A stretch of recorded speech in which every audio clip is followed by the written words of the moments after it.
You will hear a woman phoning the local council about an abandoned vehicle. First, you have some time to look at questions 1 to 6.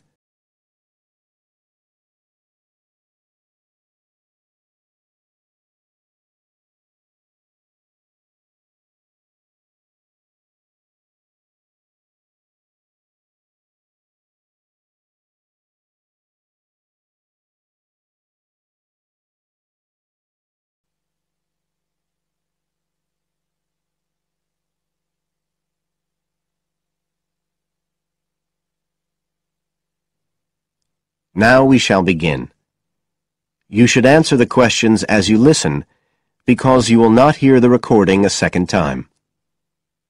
Listen carefully and answer questions 1 to 6.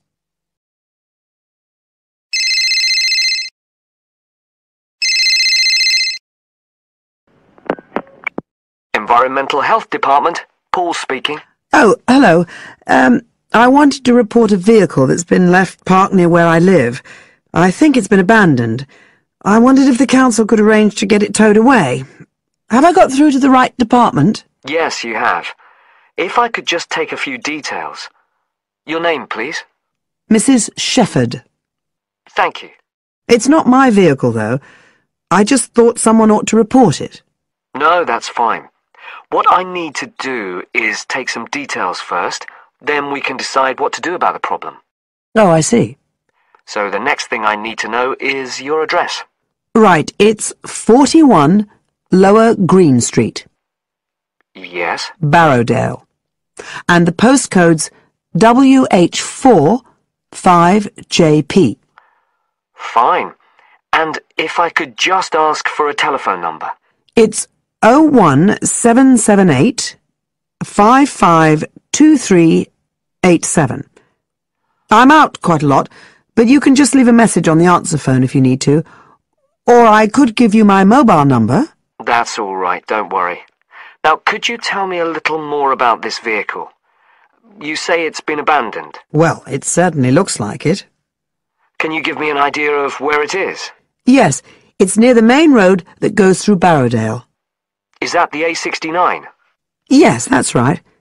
Now, there's the primary school just towards the end of the village, and then next to that, next to the children's playground, there's a field, and it's in there. Oh. I wonder how it got in there. Well, there's a gate to allow farm machinery in and out. I thought something ought to be done about it. The children from the school might start playing in the vehicle and lock themselves in or something. Yes, you are quite right to report it. And what type of vehicle are we talking about here? It's a van, actually. You know, the sort with just a couple of little windows at the back. Right. You don't happen to know the make and model, do you? Oh, yes. I went and had a look and got all the details. I thought you might need them. I'm surprised the school hasn't contacted you about it. Anyway, I wrote the details down. Right. It's a Catala, and the model's a Flyer 2000. Is that Flyer? That's right. Very good. And the colour? Well, it's not all that easy to see because it's absolutely filthy. And actually, it looks as if it's had a paint job at some stage. It's blue, but you can just see white underneath where it's been scratched. Right. Well, I'll just make a note of the present colour, and if you could just tell me the vehicle number. Did you make a note of that? Oh, yes. It's S322GEC. Okay. Before you hear the rest of the conversation, you have some time to look at questions 7 to 10 on page 128.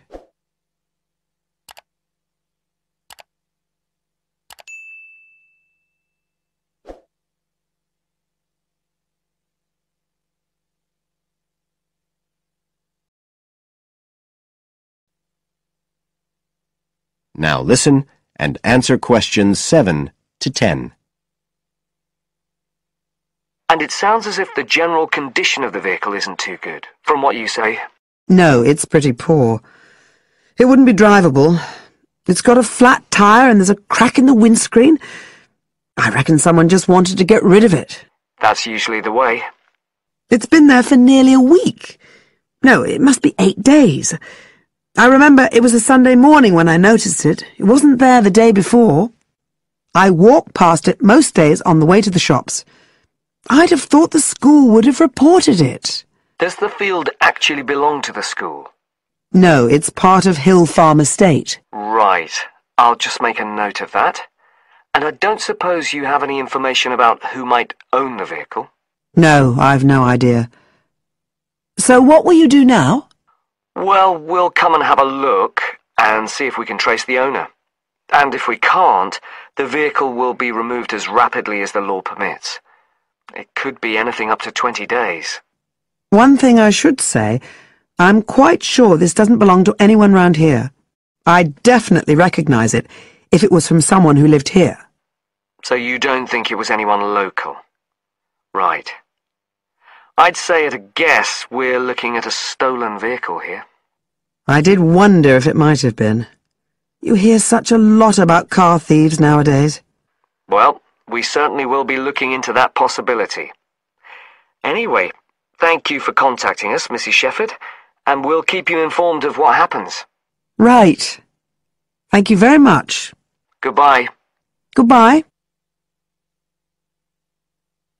That is the end of Section 1. You now have half a minute to check your answers.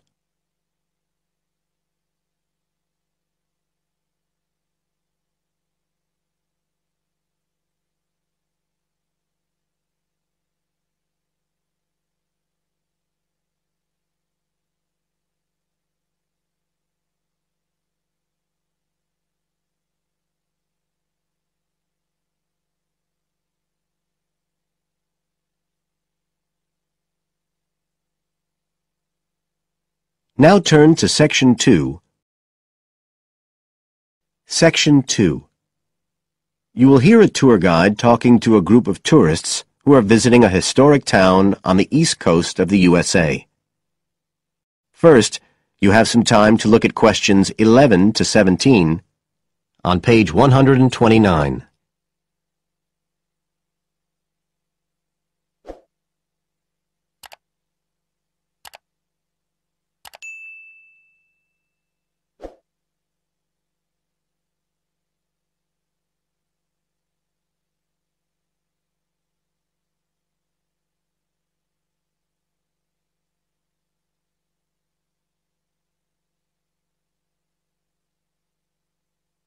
Now listen carefully and answer questions 11 to 17.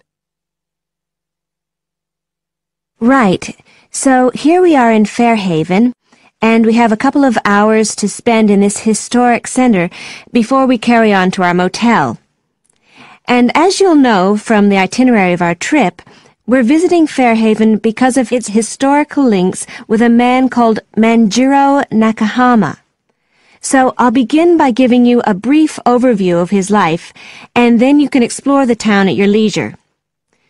Well, Manjiro Nakahama, as he was then known, was born in 1827 in a village by the sea in what is now Toshishimazu in Japan.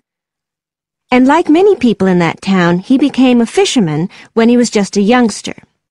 One day in 1841, when he was just 14 years old, he and some others were fishing far off the coast of Japan when they were caught in a storm and shipwrecked on a small deserted island. They had to wait for 6 months before they were rescued by an American whale ship that had stopped at the island by chance. 4 of the 5 Japanese were put ashore in Hawaii, but Manjiro had become friends with the captain, William Whitfield, who came from the town of Fairhaven, where we are now, and he chose to remain aboard and to return with the boat to the USA. So Manjiro unwittingly became the first Japanese ever to set foot on American soil. He came back right here to Fairhaven with Whitfield and stayed with the Whitfield family, who paid for his education here in the town. He studied mathematics and geography, as well as shipbuilding and navigation. But he missed his mother and his own country, and eventually he went back to Japan, where he had a responsible position as a university teacher, and also served an invaluable role as interpreter during the initiation of relations between Japan and the United States in the middle of the 19th century. But the most interesting thing is that the links between Toshishimizu and Fairhaven have remained and grown stronger over the years, in spite of the distance between them.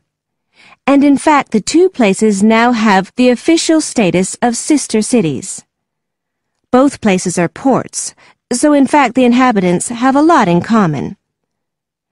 There have been a number of visits by the inhabitants of Toshishimizu, in particular at the time of the festival, which is held every 2 years here in Fairhaven to celebrate the life and achievements of John Manjiro. It takes place in the fall, and there's an ever-growing program including drumming, singing, martial arts, and stalls selling Japanese and American food. So if you're going to be in the region around then, it's really worth a visit. Before you hear the rest of the talk, you have some time to look at questions 18 to 20 on page 129.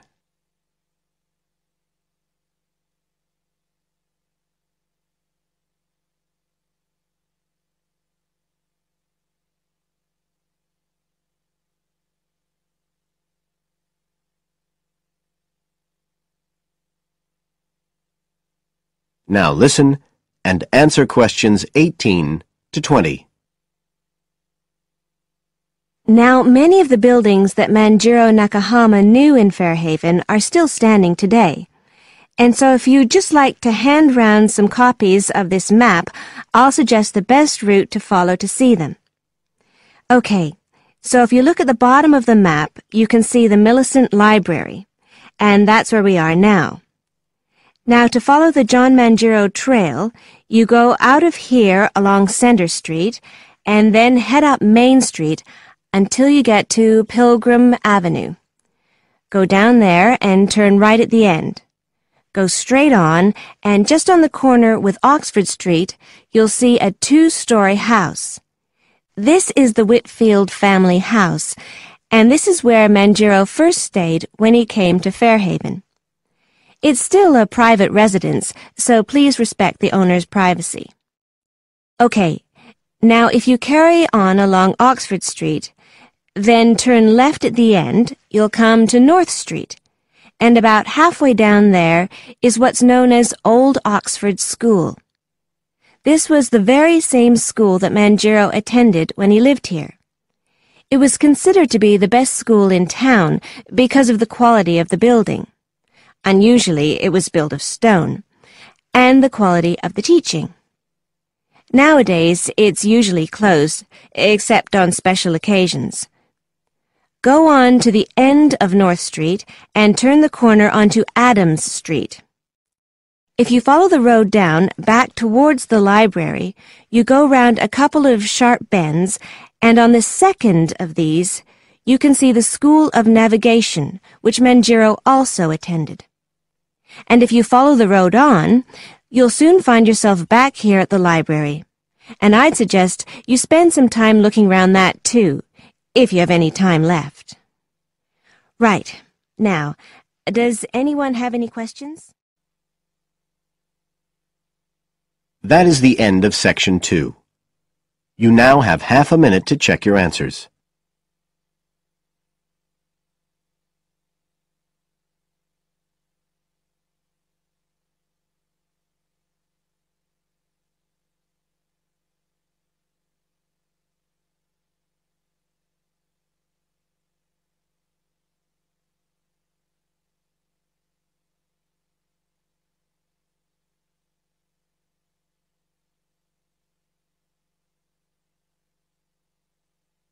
Now turn to Section 3. Section 3. You will hear part of an interview between Dr. Hilsden, a member of staff on a fashion design course, and a student, Julia, who is applying to do the course. First, you have some time to look at questions 21 to 23 on page 130.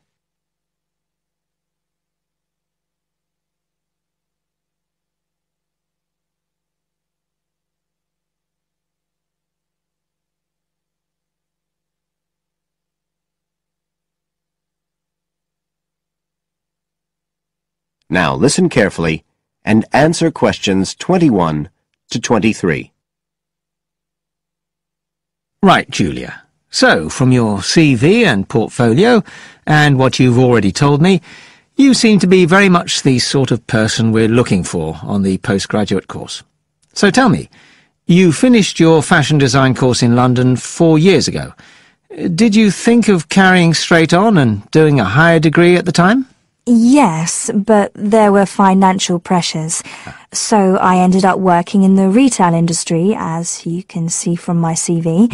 And actually it was a very useful experience. In what way? Well, I was lucky to get the job with Fashion Now. They're a big store. And one of my priorities was to get as much experience as possible in different areas. So that was good because I had the chance to work in lots of different departments. And having direct contact with the customers meant I was able to see how they reacted to innovation, to new fashion ideas.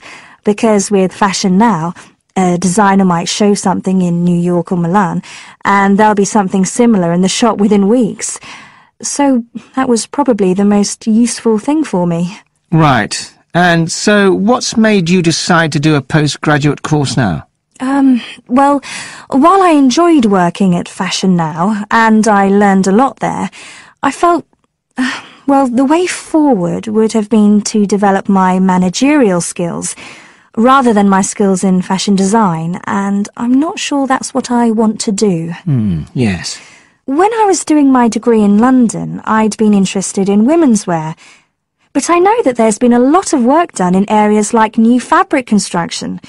And though I'm not intending to go too deeply into the technology, I'd be very interested in looking at how new fabrics could be used in children's wear.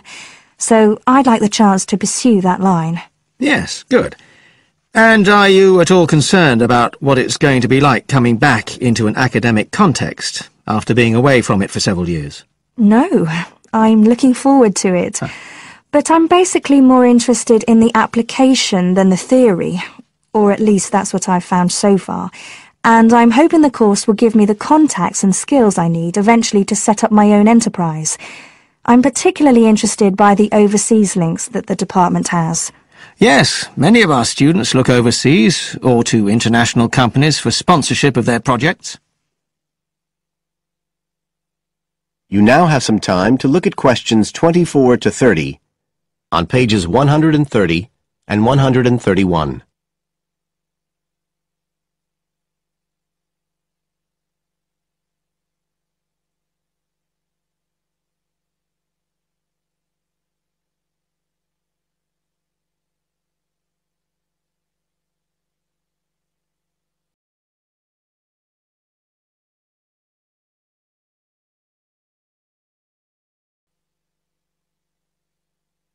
Now listen and answer questions 24 to 30.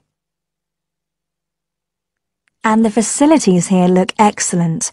I just went to look at the library. It's really impressive. There's so much room compared with the one at my old university. Yes, most students find it's a good place to study. And there are link-ups to other universities, of course, and all the usual electronic sources. The staff run an information skills program, which we recommend all postgraduates do in the first week or two. Design students find these special collections particularly useful. Yes. Then we have a separate computer centre, which has its own academic coordinator, Tim Spender. He's got a background in art design, and the ethos of the centre is that it's a studio for innovation and creativity, rather than a computer laboratory. Oh, right. I liked the study spaces where students can sit and discuss work together. Very useful for joint projects. We always had to do that sort of thing in the cafeteria when I was an undergraduate. And I read in the brochure that there's a separate resource for photography. Yes, it's called Photomedia. It's not just for photography, but things like digital imaging and new media. It's a resource for all our students, not just fashion design. And we encourage students to work there, producing work that crosses disciplinary boundaries. It's well used. In fact, it's doubled in size since it was set up 3 years ago. And we also have an offshoot from that, which is called time-based media. This is for students who want to develop their ideas in the area of the moving image or sound. That's in a new building that was specially built for it just last year.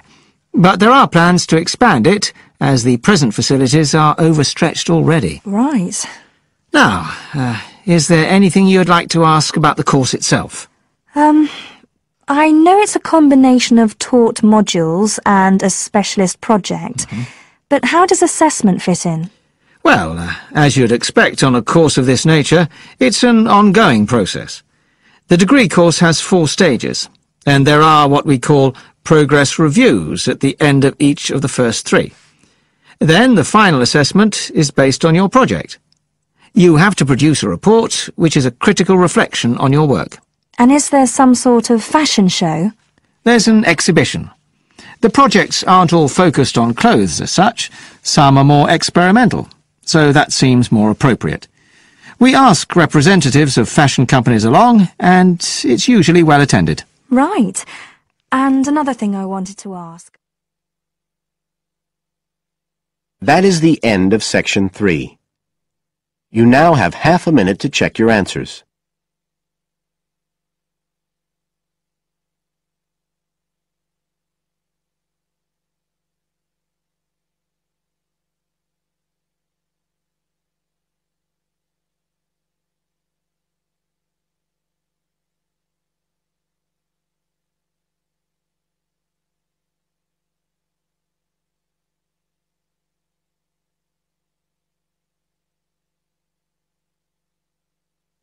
Now turn to Section 4.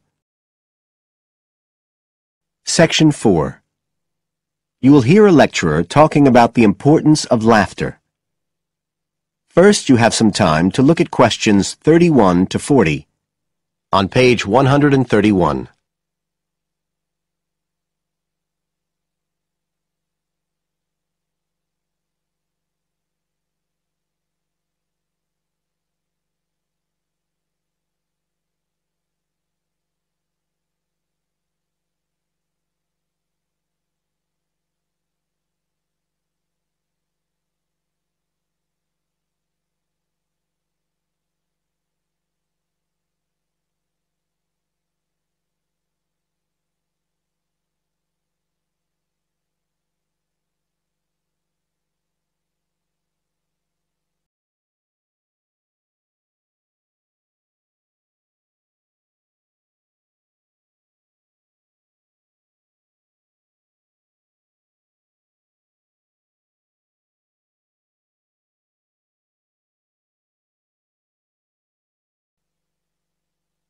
Now listen carefully and answer questions 31 to 40. Good afternoon, everybody. And in our second talk on social psychology, I want to look at the role of laughter in our lives, something that usually gets everyone smiling from the start. So, first of all, I'll start by looking at the actual nature of laughter. Well, when someone laughs, you've got movement of the muscles of the face and the chest, and you've got sound formed when the air's forced out of the body as part of this process. So we're talking about a physical activity. But obviously, other things are involved as well, and this is where it gets more complicated. Laughing isn't something that you normally decide to do, so it's not voluntary behaviour like ordinary speech. Instead, it's regulated by our instincts, rather like the singing of a bird or the roaring of a lion. And once you start to laugh, it can be quite hard to stop. That's not always under your conscious control either. But why do we laugh? Because we find something funny, most of us would say. But in fact, it appears that laughter has little to do with jokes or funny stories. Only about 10% of laughter is caused by things like that. One suggestion is that human laughter may have originally started out as a shared response to signal relief at the passing of danger. And it's true that even these days, laughter's rarely an activity carried out by an individual on his or her own. In fact, people are 30 times more likely to laugh when they're with other people than when they're completely alone. Laughter still seems to be a kind of social signal. It occurs when people are in a group and they're comfortable with one another. and it seems likely that laughter can result in the creation of bonds between the people in the group. And it's precisely because of this social aspect of laughter that people like public speakers and politicians often try to get their audience to laugh. It encourages their listeners to trust them and to connect with them. But this kind of thing, controlling the laughter of a group that is, indicates that there's a link between laughter and power, and this is supported by several studies that indicate that bosses use humour more than their employees. And research has also shown that female listeners are likely to laugh much more if the speaker is male, so it appears that there are gender issues associated with how much we laugh. I should also point out that laughter can be used as a negative signal as well as a positive one. I think we've all probably seen evidence of a group using laughter to exclude someone, to emphasise that they are not accepted. So it's not always a positive type of behaviour either. So what all this goes to show is that laughter is a very, very complex issue.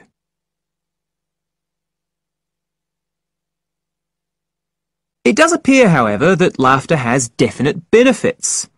If we look first at the psychological aspects, we know that people often tend to store negative emotions such as anger, sadness and fear, rather than expressing them. And it seems that laughter provides a harmless way for the release of these emotions. But there are also clear physical effects that have been monitored too. For example, laughter is good aerobic exercise. It speeds up heart rate and respiration and raises blood pressure. One researcher suggests that 100 laughs a day is the equivalent of 10 minutes jogging. Laughter also helps prevent the stress that so many people suffer from today, which results from the faster pace of life and all that goes with it. It does this by reducing the levels of hormones in the blood which are caused by stress. And in addition, it is known to increase the levels of chemicals that protect the body from infection or pain, and so it helps to boost the immune system. One interesting study showed that people who had had surgical operations asked for fewer painkillers if they'd been viewing comic films. In fact, research has even shown that the quality of dreams can be positively affected by laughter. A good laugh 10 minutes before going to sleep can prevent you from having bad dreams and give a much more pleasant and restorative night's sleep. So there's now little argument that finding things funny and enjoying a good laugh is extremely beneficial to us all. What we need to consider now are the ways in which laughter can be used as a treatment for people who... That is the end of section 4. You now have half a minute to check your answers.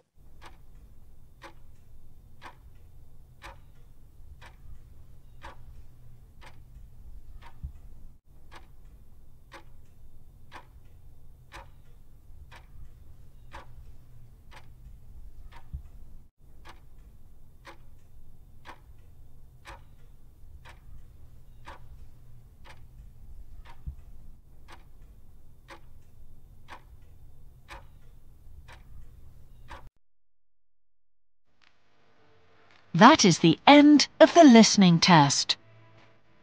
In the IELTS test, you would now have 10 minutes to transfer your answers to the answer sheet.